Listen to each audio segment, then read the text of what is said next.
Silent Life's first webinar in a series of 4, focusing on behavior change communication. During this and the subsequent webinars, we will examine the BCC process from the program manager's point of view. That means we emphasize experiential knowledge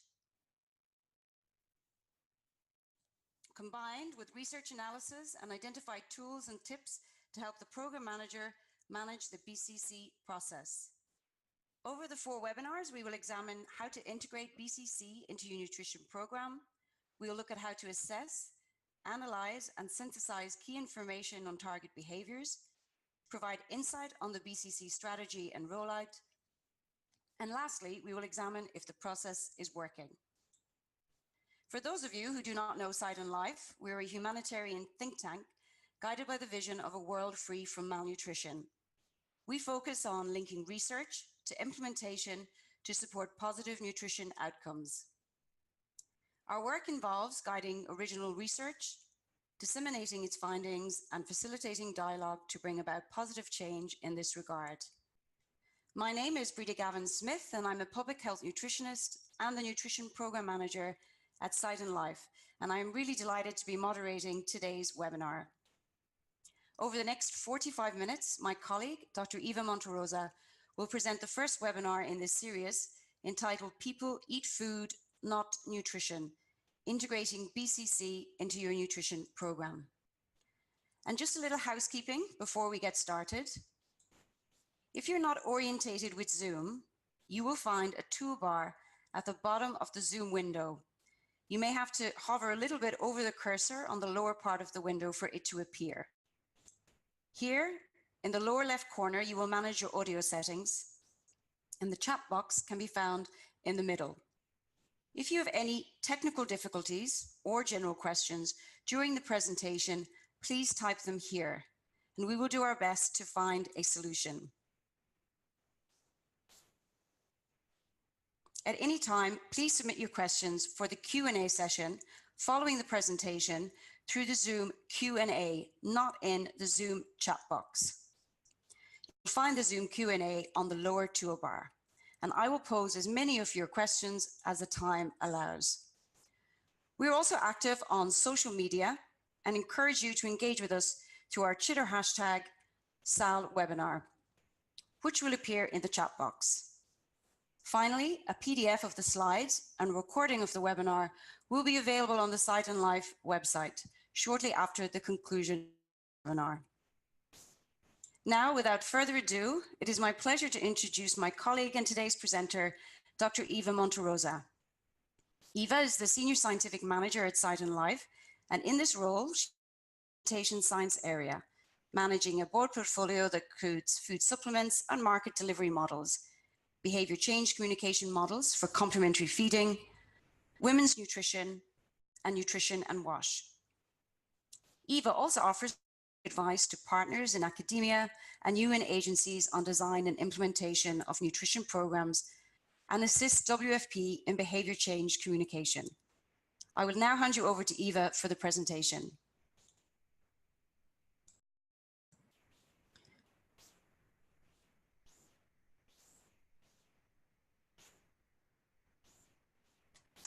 Thank you, Breda.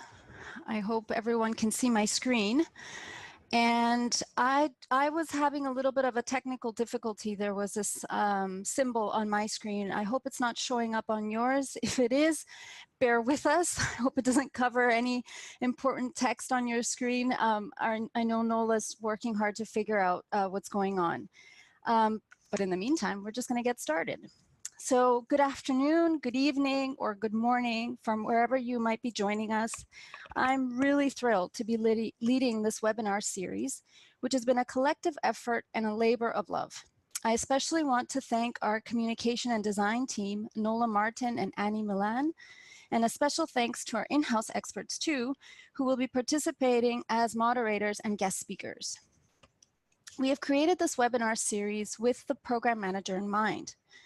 And we've captured years of experiential knowledge from working alongside many program managers who have been designing and implementing BCC strategies. And what we offer through this webinar is practical guidance and tips that you can apply to multiple nutrition programs. And we've structured the information around principles rather than a detailed how-to manual. If you're looking for step-by-step guide for how to do BCC, I can already point you to existing valuable resources such as the Health Communication Capacity Collaborative, or for short, HC3. In the future, Sign and Life will be very active on BCC and nutrition, and we'll be sharing more details about upcoming learning activities via our newsletter, on Twitter or LinkedIn. So be sure to subscribe to our newsletter and follow us on social media to stay informed. So let's get started. So today, we will cover 5 topics. In the first 2, I'm going to provide a bit of a background and context for where we are with BCC and nutrition today.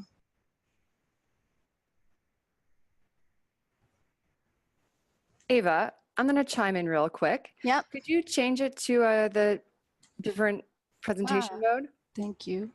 Thank you. We thought that had been sorted. Great. Thanks, Nola. So our first topic is behavior change in nutrition. A fundamental proposition governing nutrition science is that food is essential to our nutrition status. And it is the nutrients that are found in our foods, how the nutrients are absorbed, how they're utilized and processed in our bodies, that determines our nutrition status. Some scientists think that they should bypass foods altogether and instead only focus on the nutrients that we can package in small pills.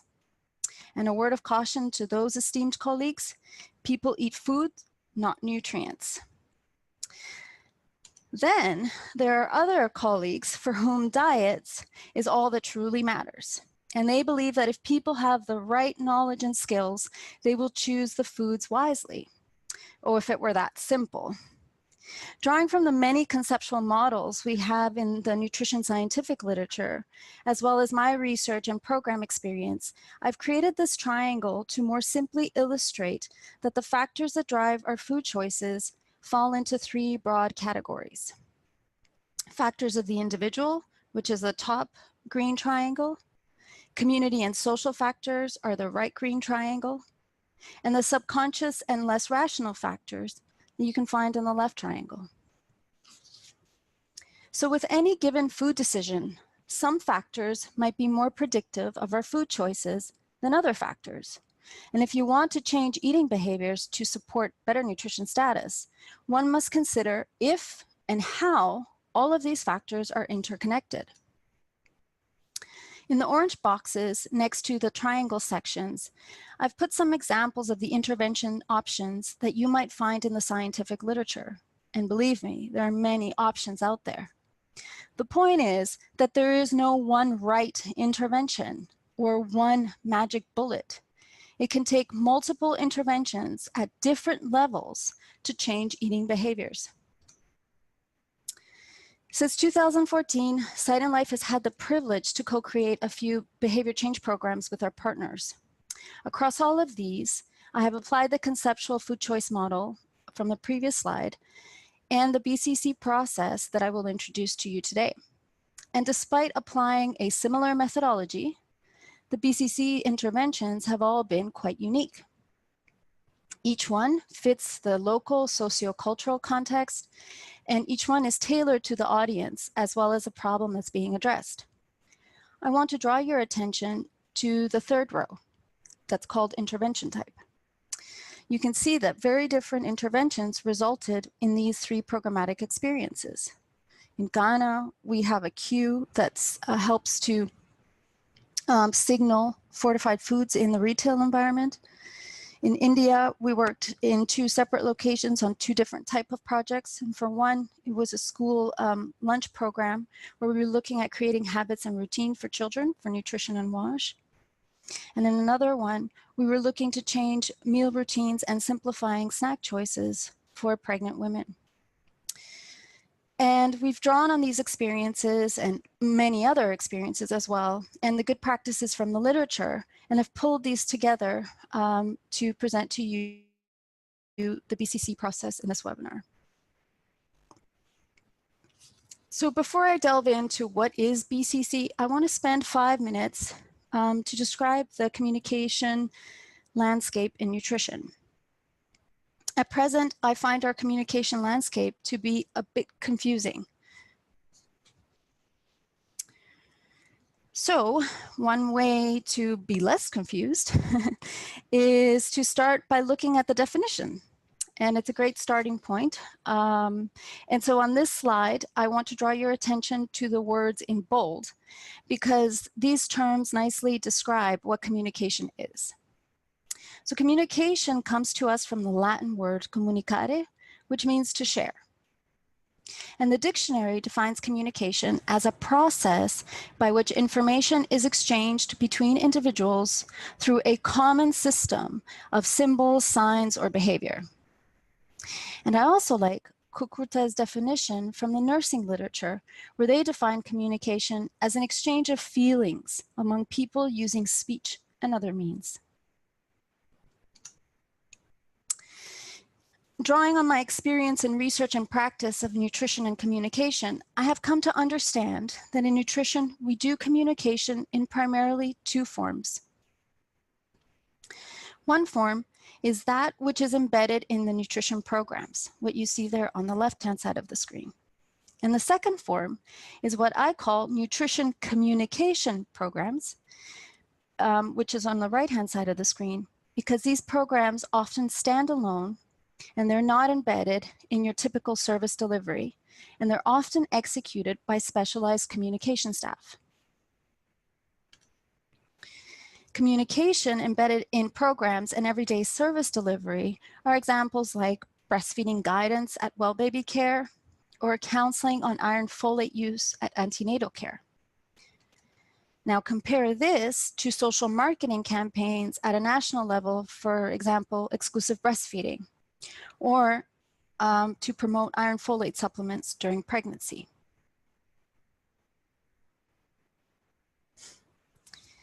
And along this continuum, we can also place the various terms that you have heard in nutrition.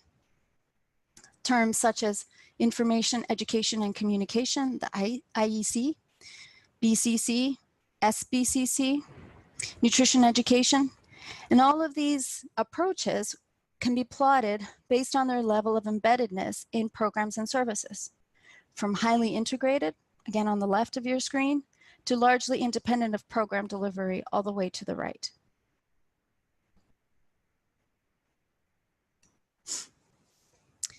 Another reason why this landscape seems to be confusing is the many terms to describe similar activities.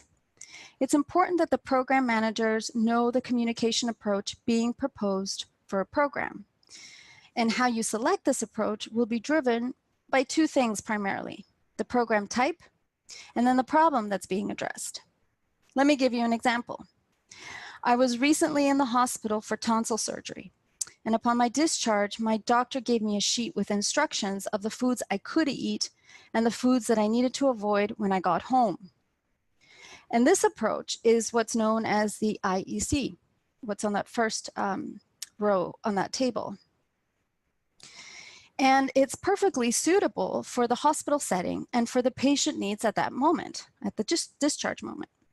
A social marketing campaign in the hospital setting, on the other hand, would be totally unnecessary for letting tonsillectomy patients know what foods to eat and what foods to avoid. Now, the table here is mostly for your reference. I do, however, want to focus on 3 approaches that tend to overlap to a certain degree and happen to be fashionable at the moment. These are social marketing, behavior change communication, and social behavior change communication. Let's take a moment to review these 3 approaches. Social marketing is the application of marketing principles to the promotion of products, services, or behaviors. Social marketing often is standalone, but not isolated. What does that mean? For example, you may want to have a vegetable social marketing campaign to complement other childhood obesity efforts. Similarly, you may want to run a social marketing campaign on breastfeeding to complement breastfeeding education during antenatal care. Social and behavior change communication is a term that you hear a lot right now in nutrition.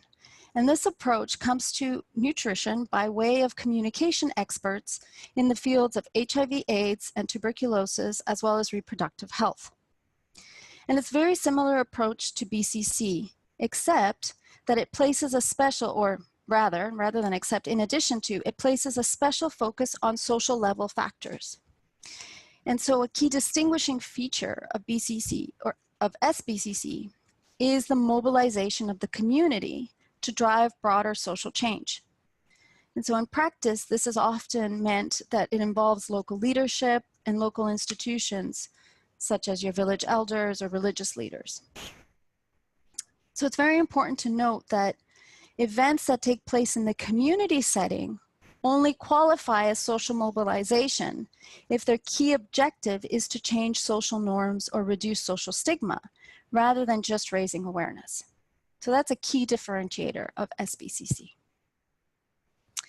And BCC, which is the topic that we've come to listen today, is something we used to do in the past, and we've moved to SBCC. And there was a backlash to this approach because it was too patient-focused, and because some communication practitioners failed to consider the broader social factors involving in behavior change.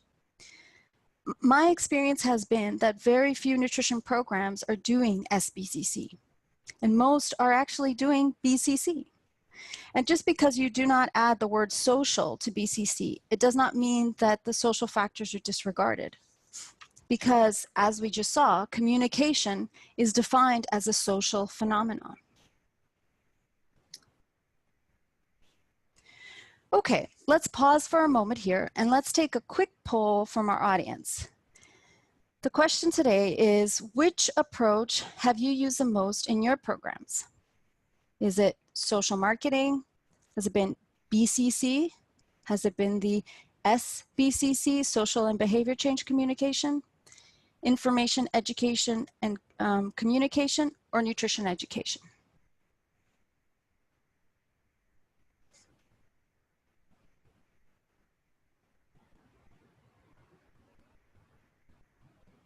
And you can just click on one of those, whichever one is the one you've used the most, and then we'll have a look at the poll results.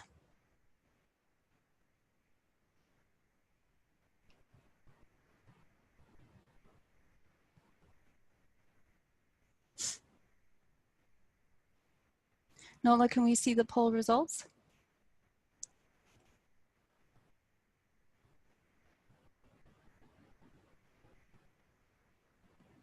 Great. So it looks the majority of our audience has been doing behavior change communication. A few other folks, the IEC and nutrition education, and then a couple of others have been distributed between social marketing, social and behavior change communication, and health promotion. Great. Thank you for participating. That's very helpful to know. All right, so let's move now to the third topic, which is discussing the principles of BCC. So if we use the definition of BCC from the previous slide, which was that it's an evidence and research-based process of using communication to promote behaviors, we can draw 4 key principles that distinguish BCC from other approaches that we've shown on the table. I will discuss these principles in the next set of slides.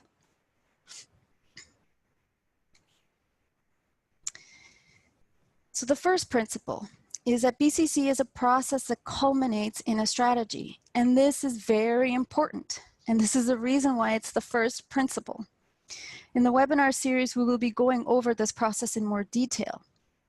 And to note that there's a common misperception that BCC is a set of nutrition messages or some posters one puts up at the health center or some leaflets that one gives out to patients.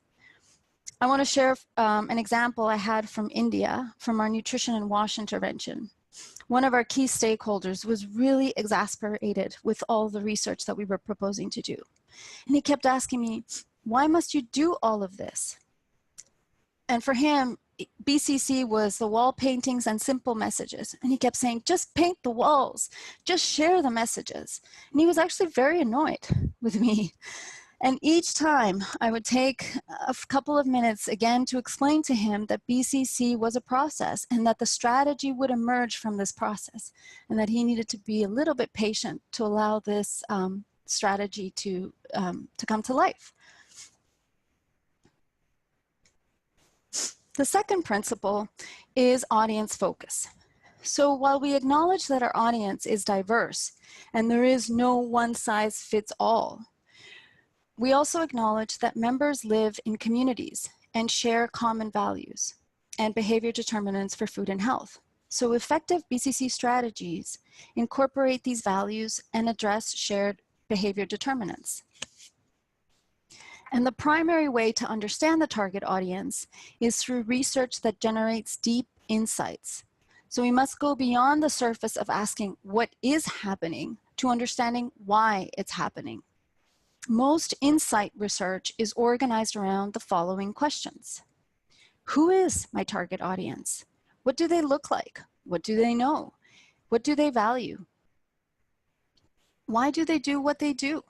What are the triggers for their behavior? And why are those things triggers? Are there any gatekeepers of habits and customs around food? Do they face any constraints at the family or community level for improving their nutrition or food choices? Another common question one asked in insight research is, how does the audience problem solve? What local solutions do they find to their food and nutrition problems? And what are their sources of information? And how do they access information? And who do they trust? And why do they trust them? So this is a good checklist for you to have to review the formative research that we will discuss in webinar 2. The third principle is evidence-based. The BCC process, in the BCC process, we actually generate and consume a lot of evidence. So for example, we do research to generate insights to develop a BCC strategy, and we avidly consume scientific literature searching for evidence-based actions and theories of behavior change. And we also generate evidence when we do monitoring and evaluation. And our fourth principle is that we integrate BCC with programs and services. So that also means that BCC must fit with that service and with the service providers. It also means that when we integrate BCC, we involve multiple partners and stakeholders who support service delivery. And much of this work involves continuous communication for BCC as a process. And how we choose to involve other partners might take several forms. You might have committees, both big and small committees. You might do workshops. You might rely on informal one-on-one meetings. You might have more formal updates. But each of these approaches has or serves a different purpose, but nonetheless, you find ways to integrate multiple partners and stakeholders. And importantly here is that BCC can complement other communication approaches. What we saw from our poll is that many of you are using different communication approaches, and BCC works well with some of these. In one program I supported in Guatemala, we added a social marketing strategy and a BCC strategy to a peer counseling group. So they're not mutually exclusive.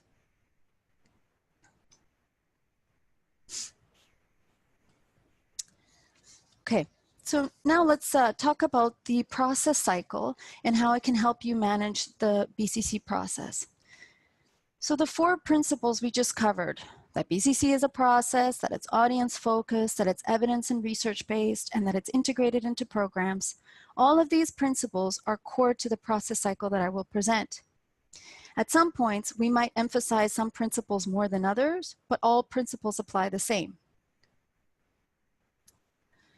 For example, in the formative research, the emphasis is often on the target audience, but we must still engage and inform our partners about this work.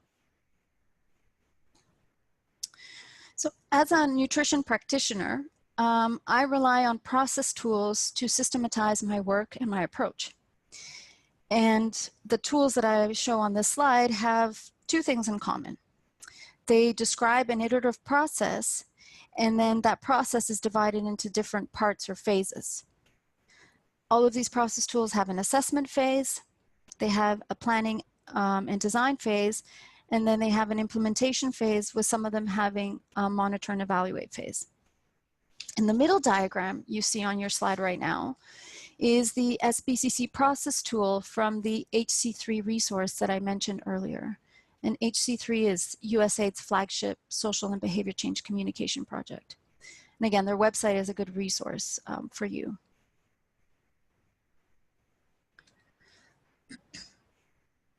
So based on our experience with embedding BCC into nutrition programs, we have developed a process cycle that has 8 steps and organized around 4 phases. We have the assessment phase, a design and planning phase, an implementation, and a monitoring phase. I like process tools because they have 2 important advantages. It offers a systematic way for organizing what can be a complicated endeavor, and then tools are generalizable. That is, you can apply the process to a variety of nutrition programs to develop a strategy that is context-specific and culturally appropriate. In practice, though, that cycle is dynamic, and the learnings from some steps are relevant to other steps in the process. Again, at Sight and Life, we've applied this process in a number of different contexts, and we've developed unique and context-appropriate strategies. In Ghana, for example, after 6 months of our social marketing campaign, we reached a 50% awareness for the seal. And in India, 90% of teachers rated the nutrition and wash intervention as highly acceptable, appropriate, and sustainable for their school setting.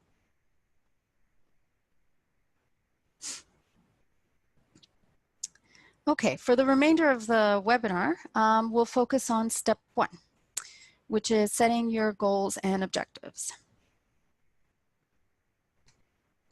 So before we delve into the step, though, let me orient you to how we have structured the webinars. For each step in the cycle, we will highlight the key elements, and you can think of these key elements as a checklist, almost. We'll also emphasize any tools or guides that can help you complete these elements, and then we'll share practice tips that we've picked up from our BCC experience. So setting behavior change communication goals and behavior objectives is the first step for a reason. It helps the program manager set a course for the assessment phase. In my experience, people have not paid careful attention to step 1, which has created some serious issues for the development and deployment of a BCC strategy. And again, step 1 is just a starting point. We will refine the goals we set in this step as we collect insights throughout the assessment phase.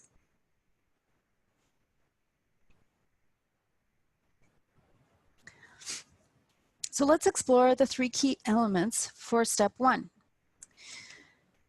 And I'll look at these in more detail in the coming slides.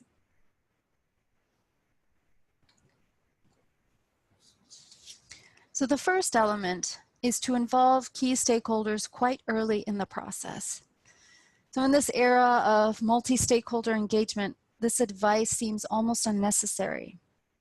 But finding the right mix of 5 to 6 stakeholders that can guide and sign off on this work is absolutely critical.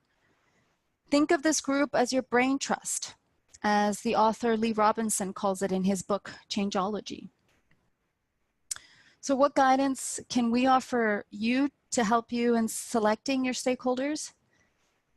We have found that ideal members for these brain trust committees are those who think strategically, who are innovators, and who have a high tolerance for emergent design. If somebody wants to know right out of the gate what the outcome will be, that's pretty hard to do when this is an emergent process. So having someone with high tolerance for emergent design is quite valuable. Now, the composition of your group should be a mix of the following types of stakeholders. You want program owners on your committee because these people will be your advocates and they have the power to sign off on the strategies that you can deploy. They will authorize your contact points with your target audience. And they authorize the extent to which your frontline staff can execute the BCC intervention. The next stakeholder group you also want to involve are your service providers. And these are not the same as the program owners, because it's good to count on the support of the frontline staff, as they can offer specific feedback of how BCC will be incorporated into their daily work and some of the barriers that you're likely to face because of this. And they can also help create support for your intervention among their peers. And then the other group of stakeholders you want to include here are technical agencies or technical experts, because they're good sources of scientific knowledge. And importantly, they can draw from their global experiences. Ideally, you want to select someone who will act as a knowledge broker, helping you, the program manager, make sense of the latest research and the evidence on behavior change strategies. And if at all possible, you want to avoid having individuals or agencies who push their own theoretical perspective or their preferred behavior change strategy. Remember, this is an emergent process, so you don't want to have already decided what you'll do from the very beginning.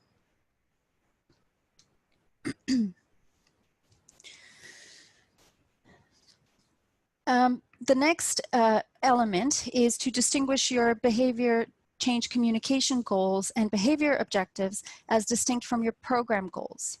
Now, this might sound simplistic advice, but it's very, very important. I've seen BCC linked to health outcomes such as anemia or stunting reduction, and this is an incorrect attribution. BCC goals and objectives will address specific behaviors or specific practices that are relevant for helping you to meet your program objectives and goals. Let's look at an example to see what I mean. Here's an example from an anemia control program, where the program goal is to improve the nutrient adequacy of the diet of pregnant and lactating women and young children. One of the objectives of this goal is to provide a voucher for eggs and vegetables. So let's remember that a BCC goal is a practice or a behavior. So in this program, the BCC goal was defined as improving dietary diversity. And this nicely aligns with the program goal of improving nutrient adequacy.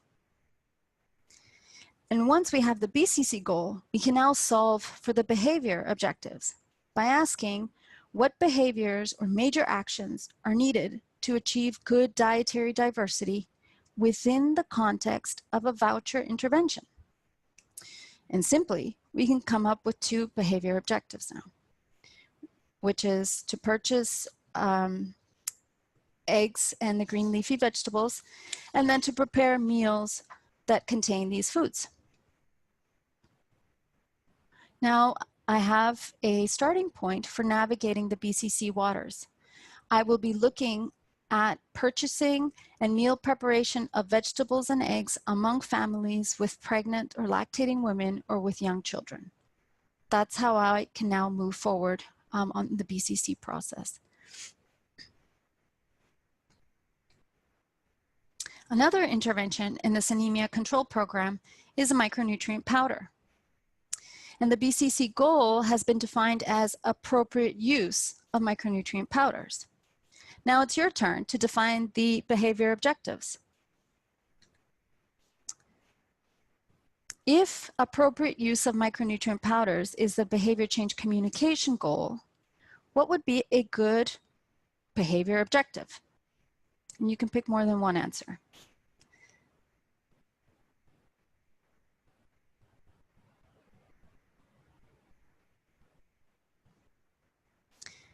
Okay, let's have a look.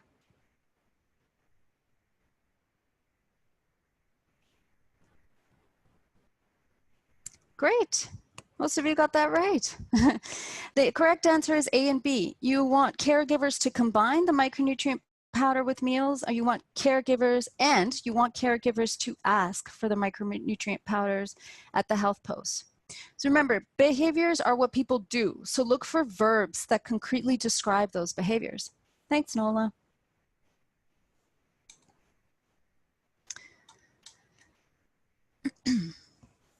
All right, so a few tips that I want to share with you that we've collected along our BCC experiences for goal setting. It's very easy to confuse practices with behaviors, but you want to set your behavior objectives around behaviors and not practices. Let me give you an example. Exclusive breastfeeding makes a good BCC goal, but it's an awful behavior objective. Why? Because for exclusive breastfeeding to happen, many actions are required, such as not feeding water or teas and not feeding solid foods until 6 months. So practices consist of multiple behaviors or actions. And if you find it hard to disentangle or are confused by the two, we suggest to use the behavior chain tool, and that's chain as in CHIN tool, which we covered in the blog. Another practice tip is don't set more than 2 objectives per goal. At this step in the BCC process, these behavior objectives are not definitive, and they'll likely undergo modification or disaggregation, perhaps even, as you gather evidence and clues in the assessment phase. So more is less here. And then the last tip is to set these BCC goals and behavior objectives with your brain trust, that special committee that you've set up. It's a great participatory activity to build a shared understanding of where you're going with BCC. And it's especially helpful when it comes to the third element of step 1, which is what we turn to now.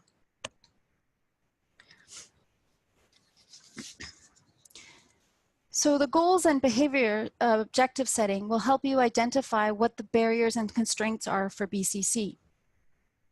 And barriers we can define as factors that impede the ability to go forward with the BCC process. So for example, you might face staffing barriers. You might also face funding barriers. And you need to also consider access and financial constraint barriers that might exist for your target audience. If barriers exist, then my suggestion would be to first direct your energy to fixing those barriers or minimizing them. And oftentimes, forming coalitions or alliances with other agencies can be quite helpful here. And an important role that the program manager plays is as a gatekeeper for BCC. You want to make sure that you only start the process when the barriers have been removed or minimized. If you decide to proceed in spite of these barriers, please proceed with caution, because you'll enter into various ethical considerations as you move forward. Constraints are a bit different from behaviors because a constraint is an obstacle to go around. And in my experience, they force us to be creative and innovative. And when we design around these constraints, we call this fit for context or fit for purpose. Let's go back to our example where the 2 behavior objectives were purchasing and preparing meals with eggs and vegetables. Of these 3 factors listed on the left, only the first one is a barrier and the others are constraints. If we were not able to address the household access to the foods with a voucher, BCC would very easily fall prey to the blame the victim or to disempowerment of your target audience. And we would be promoting foods that are simply not accessible to our target audience. And this is just plain wrong. The other 2 are constraints. Why? Because we can always promote vegetables in season. And we can always address social norms about who eats what through BCC or social marketing campaigns. Let's review the 3 key elements of step 1. Involve your stakeholders early in the BCC process and build out your brain trust. Distinguish your BCC goals and objectives as distinct from your program goals. And then identify any barriers and constraints for BCC. We have put together a checklist that captures these 3 elements for step 1 as concrete deliverables or outputs to be achieved. And you will have access to this checklist and everything else on these slides after the webinar. So our next webinar is on May 15th, and there we will look at step 2, and step 3. And we will discuss the knowledge needs to round out this assessment phase. So we'll look at the information you can acquire through secondary research or desk research. It's also called desk research, or primary research, what we call here client research. So that you can learn more about your target audience as it relates to the behaviors you have just identified. And Brita, back to you. Great. Thank you so much, Eva, for this informative presentation. It's now time to hear from our audience, and I see that many questions have been coming in, which is great. So thank you all so much for your participation. So Eva, the first question is from Catherine, and she says, you mentioned that BCC was falling out of favor or criticized for being too individual focused, but then you focus on BCC throughout the webinar. What do you see as the distinction between a BCC intervention with a strong communication element versus a true SBCC intervention? That's a really good question, Catherine. Yeah, I guess there's 2 ways to answer your question. One was through the distinction that I made on that slide with the table, is that to have a strong community component, there must be a mobilizing of the community for a social change. And that has very specific criteria that one can draw from the literature and best practices of what community mobilization looks like. What I have often seen in practice is that we just do events in the community as a setting. Yeah. And so what often happens is that we'll do it to raise awareness about a product or service that we might be having. And it's just another channel through which we communicate with our target audience. It's an important channel nonetheless. So to answer your question, if you have a strong social mobilization component, then I think you can readily call that SBCC, as it should be. But I find that many people are calling their programs social and behavior change communication programs, and they're missing that strong social mobilization, community mobilization component. I hope that answers your question. Great, thanks. Thank you, Eva. So the next question is 2 questions similar coming in regarding the project in India, Eva. So I've put them together. On the project, can you share tools that you used in India and give more details about how you used BCC in the intervention specifically? Yeah, so so for example, we had developed for these children, we had developed some rhymes that they could give during their morning prayer. So in India, usually most schools will congregate early in the morning, either to do prayers or to have this assembly. And what we were able to do was come up with some rhymes that the students could sing to, and talk about, and in the rhymes, there was discussion about nutrition or good hygiene behaviors. That's an example of how we incorporated BCC there. As for the tools, there's a couple. And what we could do is we don't have them online available per se, but if you just send me your contact information there by email, I'm happy to put you in touch with our colleagues from India if you want to learn more. Great, thanks, Eva. The next question was regards to community mobilization. Can you give examples of community mobilization, especially in tribal areas, where any kind of communication is difficult? Oh, that's a tough question. I'm not a community mobilization expert, I have to say. You know, I think good examples of community mobilization can be found in the HIV and AIDS literature or the TB literature, where there's a lot of social stigma around those diseases, and being able to treat people with those diseases requires a large change in social norms. For nutrition, sometimes that might be the case. It's not always the case that there's strong social stigma around something. You might have taboos, but that's very different in terms of, it's different from a social stigma, for example. So I don't have, unfortunately, very good examples to share here about social mobilization. But if you are interested, I would encourage you to go to the AIDS and HIV literature where they would have examples of what that looks like. Great, thank you, Eva. The next question, which is always important, challenging one that I know we talk about a lot at Site and Live, and that is ability of these types of BCC projects, particularly the ones that you mentioned today. Sorry, Brita, you cut off. Can you repeat the question? Yeah, what is the sustainability of these BCC projects, particularly with regards to those that you mentioned today? Yeah, that you mean to the examples I mentioned today? Yes. Yeah. Yes, I think, yeah.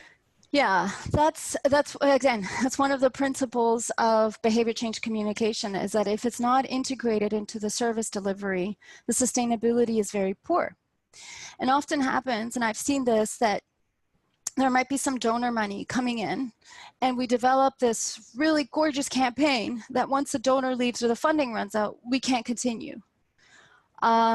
Because it wasn't really integrated into the everyday service delivery. So working on that first, or thinking about that along with your brain trust on how you can make sure that you build it in to the service or platform that you're working in is really important for sustainability. In terms to answer the question, how sustainable ours are, I could tell you the India one is. Certain elements might need to change because we did an implementation study to look at which ones have a higher probability of sustainability. The other two, the social marketing in Ghana, it also can also be sustainable. But again, there's many factors that affect sustainability. It's not a simple, it's a very simple question that's very hard to answer. It's a tough question, but it's a good question. Thank you, Eva. Let's move on to our next question, which is in regards to how do you address food taboos, and have you examples of where you've done that in any research or BCC work? Oh, that's a really good question. Well, here's where I'm going to throw in my own opinion. I guess from my research perspective would be, I would not want to go there to really look at the taboos in terms of being able to change them 100%. I mean, that's an uphill battle. Cultural change is really, really hard, and it takes a very long time, and it's not something that you can see in 6 months or a year. So I find taboos as either workable constraints. So you either work around them, you go and look at the positive taboos, or taboos that people maybe, or beliefs, that positive beliefs that people might have, and you leverage those. And I would avoid directly confronting social taboos if that means alienating your population. So again, this is a very intricate and complicated discussions that you need to think about as you develop your behavior change communication strategy. Doesn't mean that you never can address taboos, but most often that would be sort of my last, I would say my last approach. Only if I really, really needed to, I would. Great, thank you so much, Eva. Okay, so moving on to the next question, and keep them coming. There is a long list, Eva. Oh, gosh. When you are developing interventions, activities, materials, to what extent do you involve community stakeholders in their development, implementation, and monitoring and evaluation? Yeah, no, that's a really great question.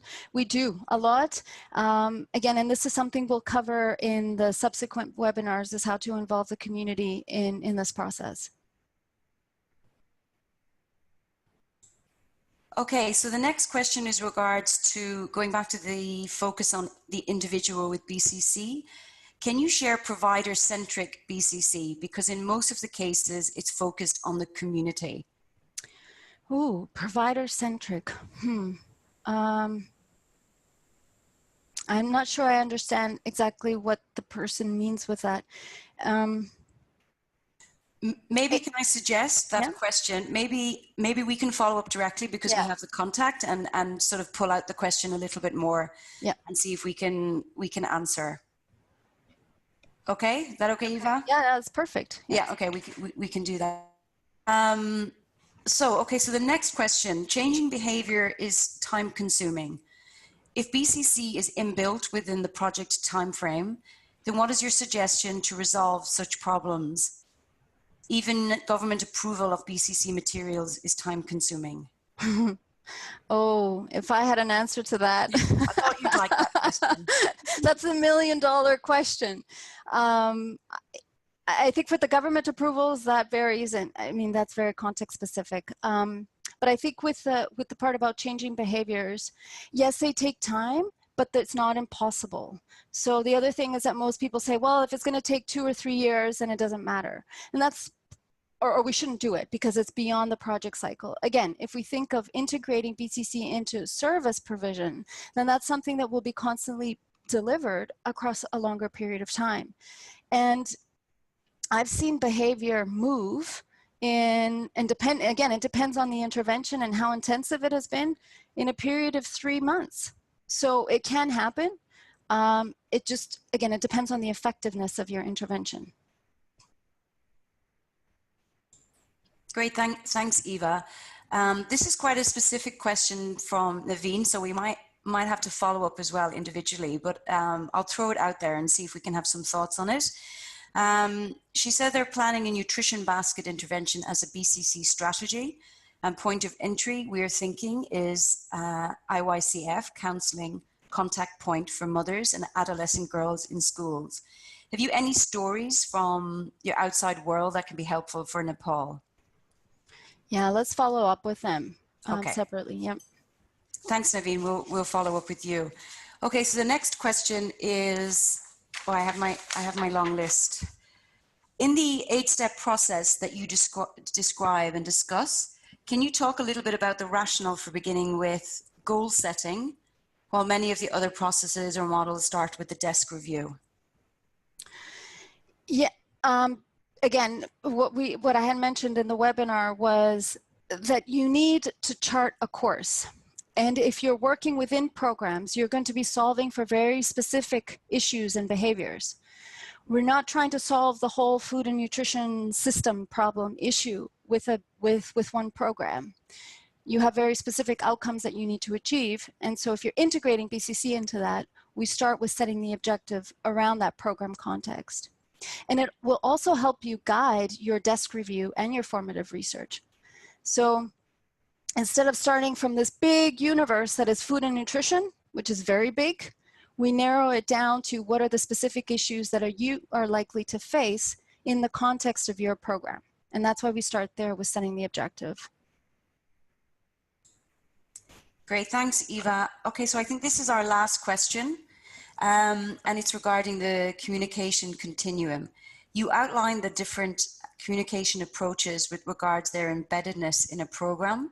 Mm-hmm. Is the level of embeddedness also a reflection of the level of success that different approaches may have in changing behavior? And can you talk just a little bit about this continuum? Yeah, no, I don't think so. I think the effectiveness of an intervention and any communication intervention, again, will depend on what is the objective of that intervention and what it's trying to do. I gave the example of the one for my tonsil surgery. That was very clear of the things that I could not eat because it could get stuck in my throat. And I didn't need much more than that. So sometimes there's very simple solutions for some problems. And other times we spend too much money or we throw too big a campaign for something that might have been addressed more simply. So I don't think the level of embeddedness, that is social marketing campaigns, are more effective than, say, IEC. That should not be a takeaway from that slide. It's just to note that if you're working in the realm of BCC, it will be integrated into the programs, and therefore that's an important and strong consideration, whereas for social marketing, you have the luxury, I would say, of having a specialized team develop and execute that for you. So integrating into a program has its own set of constraints and barriers that you have to work around. Great, thank you, Eva. And that was the final question, but we will follow up with individual questions that were more specific, interventions and tools and guidelines, etc. So thank you very much, Eva, today for your presentation. And unfortunately, we don't have any more time, but we do want to thank everyone for their great active participation. We hope that this presentation has been informative and thought-provoking, and we hope that you visit our website to stay up to date on the future 3 webinars, and also to learn more about Sight and Life and what we're doing. Our next webinar will continue to take you through the BCC process as you begin to gather information on the drivers, threats, and barriers related to your target behaviors. Once you leave today's webinar, you will receive a very brief survey on the presentation, and we'd really appreciate if you could just take a moment to provide your feedback, because your feedback is very important. You will also receive a follow-up email in a few weeks with a link to today's recording and a URL to the PDF of the slides. On behalf of Sight and Life, thank you all very much for joining us today, and we look forward to seeing you in a few weeks again, and have a great rest of your day. Thank you. Thank you, Brita. Thank you everyone for joining and for the great questions. Bye-bye.